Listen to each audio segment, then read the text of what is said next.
11 ans après la chute de Ben Ali et son départ précipité par les manifestations gigantesques des Tunisiens qui scandaient en chœur « Ben Ali dégage », qu'est-il advenu de la Tunisie? Où en sont les Tunisiens de leur rêve de liberté? Si un bilan devait se faire, l'après Ben Ali a-t-il été à la hauteur des attentes du peuple tunisien? Eh bien, la réponse ne semble pas très ambiguë.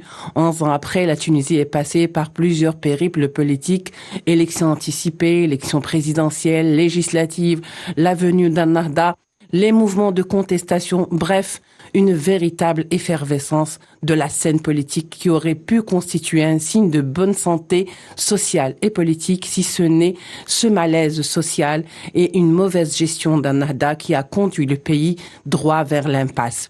Une fois de plus, la société civile est mise à l'écart et un semblant de pouvoir autocrate a commencé à prendre forme, additionné à un véritable blocage institutionnel. Le président Kais Saïed remet le compteur à zéro et dissout les institutions politiques en engageant un calendrier de réformes susceptibles de sortir le pays de la crise. La grogne sociale met les alertes rouges et donne le ton.